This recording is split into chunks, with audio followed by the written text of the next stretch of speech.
E estamos aqui de volta para o episódio 3 da série Decodificando a Vida.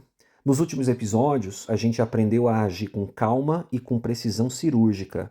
Mas hoje, hoje, a gente vai questionar a própria ferramenta que a gente usa para aprender tudo isso: a nossa mente. Se você não me conhece, eu sou Harrison Rodrigues, sou psicólogo. Aqui nesse canal a gente fala de psicologia e comportamento humano, na prática, para você aplicar aí no seu dia a dia. E eu quero começar esse vídeo te pedindo que você pense em si mesmo por um segundo. Você se considera uma pessoa lógica, racional, objetiva, certo? Alguém que vê o mundo como ele realmente é. E se eu te dissesse que isso é uma completa ilusão? Hum? Que seu cérebro não é uma janela para a realidade, mas sim uma espécie de editor de filmes, assim, que cria uma versão da realidade só para você. E se eu te dissesse que as suas memórias mais queridas, mais carinhosas, mais coloridas podem ser, em parte, ficção? Então se prepara porque hoje a gente vai provar que você não é quem você pensa que é.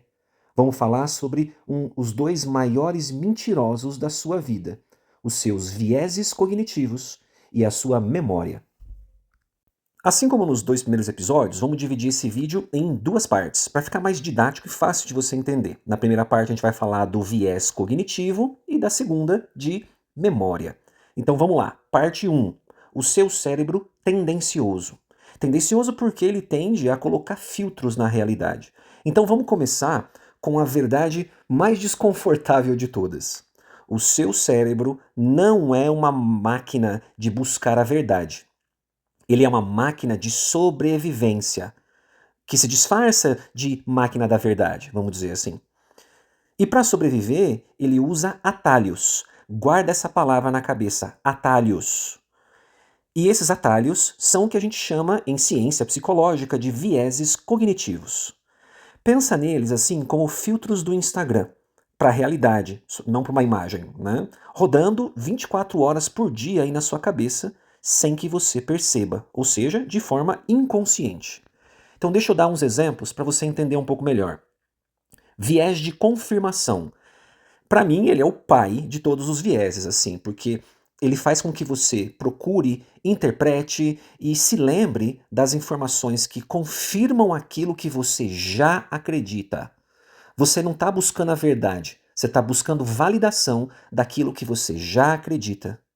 Quer um outro viés, um outro atalho que o seu cérebro pega? O efeito halo. Halo de anjinho, sabe aquela argola que anjinhos têm na cabeça? Pois é, efeito halo. Quando você vê, por exemplo, uma pessoa bonita e automaticamente conclui que ela também é inteligente e competente, isso é o seu cérebro pegando aí uma característica positiva e ela espalha ela, contamina todas as outras, como se fosse uma auréola de anjo mesmo.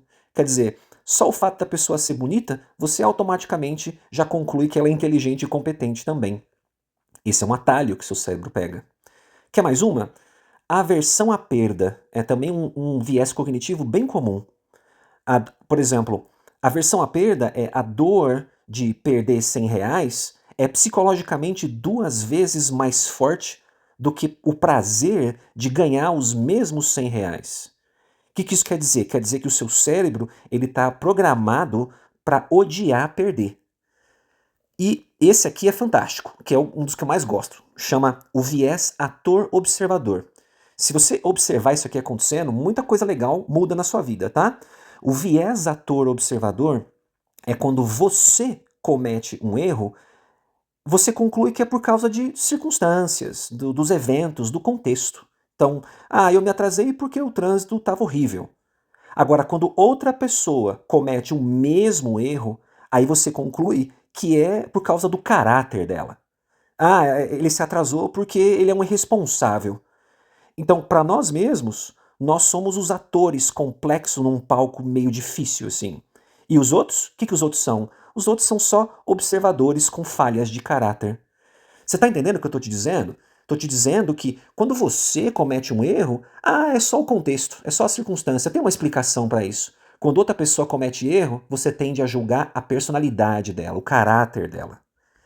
E quando eu falo de vieses cognitivos, e dei esses exemplos para você, a questão aqui não é se você tem esses vieses, e sim quais deles estão ditando as suas decisões agora, porque todo mundo tem vieses cognitivos, sem exceção, tá? Sem exceção. Você tá achando que você não faz? Todo mundo faz.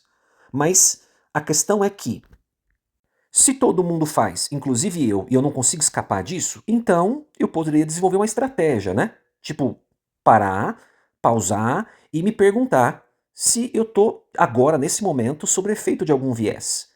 Mas o problema é que esses atalhos mentais que o seu cérebro pega, eles são em grande parte inconscientes e é difícil às vezes você simplesmente parar e identificar. Então a gente precisa de uma arma, uma estratégia que é poderosa e prática para se tornar, para você se tornar uma espécie de advogado do diabo mental, assim, vamos dizer. E ela funciona da seguinte forma: ó, presta atenção aqui em mim. Tá prestando atenção? Eu sei que você tá fazendo outra coisa enquanto me ouve. Presta atenção que isso aqui é importante. Funciona assim: estratégia para você evitar atalhos mentais. Antes de você tomar uma decisão importante ou se firmar aí numa crença que você tenha, se force ativamente a argumentar pelo lado oposto. Mas não de qualquer jeito, tá? Você precisa defender o lado oposto com a mesma inteligência e paixão que defenderia o seu. Você quer muito pedir demissão? Ok, então passa 10 minutos aí listando todas as razões brilhantes pelas quais você deveria ficar, então. Você tem certeza que aquela pessoa está errada? Então se força a construir um argumento mais forte possível para provar que ela está certa. Essa técnica a gente chama de steel manning, né, do inglês. Ela não é sobre você mudar de ideia só. É sobre testar a força das suas próprias convicções. E ao fazer isso, você não só expõe seus vieses, como também toma decisões muito mais robustas e meio que à prova de falhas, assim. E veja só, se o seu presente já é uma realidade que é meio editada, né, cheia de atalhos mentais que falham na percepção de uma situação, o que dizer então do seu passado? E é aqui que entra a parte 2. Sua memória, que eu gosto de chamá-la carinhosamente de um aplicativo de edição de vídeos. Então, ó, se prepara porque agora, meu, a toca do coelho vai ficar ainda mais funda. Muita gente acha que as memórias são como se fosse um vídeo do YouTube, assim, sabe? Você aperta o play e elas vão rodar sempre da mesma forma, sempre iguais, fiéis ao original. E isso não podia estar mais longe da verdade.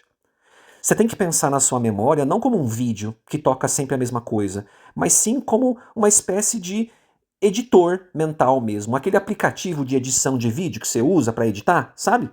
Esse mesmo aplicativo que eu estou usando agora para editar esse vídeo, por exemplo, você adiciona uma trilha sonora emocional naquela memória que não existia na hora, você coloca um filtro de câmera lenta naqueles momentos dramáticos que você passou, deleta uns personagens ali que não são mais importantes e o pior, o seu cérebro, como um editor prestativo, às vezes pega imagens guardadas no arquivo do seu PC de outras memórias para preencher as lacunas, criando uma cena que nunca aconteceu, mas parece real. Eu estou falando de falsas memórias. Quando você lembra de um evento, você não está lembrando do evento. Você está assistindo a última versão editada do filme. Vou falar de novo, porque isso aqui é bem importante. Quando você lembra de alguma coisa, você não está lembrando do evento. Você está lembrando da última vez que você lembrou, já editado. Existe toda uma ciência muito robusta sobre memória, e tem cientistas da memória como, por exemplo, a Elizabeth Loftus, que provaram isso assim de forma conclusiva. A cada recordação, a memória se torna maleável. Sabe aquela briga de infância que você jura que aconteceu de um jeito? O seu irmão tem outra versão de diretor aí na cabeça dele, completamente diferente e igualmente real. O seu cérebro é um editor de filmes premium, assim, fingindo ser um documentarista imparcial. Mas aqui, no meio desse caos todo, surge então uma oportunidade que é incrível. Se você já é o editor, então edite com intenção. Se as memórias não são fatos gravados em pedra, mas sim histórias flexíveis que eu posso editar, então isso te dá o poder de escolher a narrativa da sua vida. Entende o que eu quero dizer? Não significa mentir para si mesmo, tá? Significa escolher dar zoom naquelas suas superações em vez dos seus traumas. Significa você colocar a trilha sonora da lição aprendida em vez da trilha sonora da dor da falha, por exemplo. É inclusive por isso que a gente consegue tratar traumas, porque traumas se solidificam em memórias doloridas, mas elas podem ser reeditadas em memórias menos doloridas até não ter mais dor, e aí o trauma se cura. Você já está editando o seu passado a cada segundo, tá? Nesse momento aqui agora você já está fazendo isso. E a única questão aqui é se você vai pegar o controle dessa mesa de edição ou não vai pegar esse controle. E então, aqui estamos nós, né?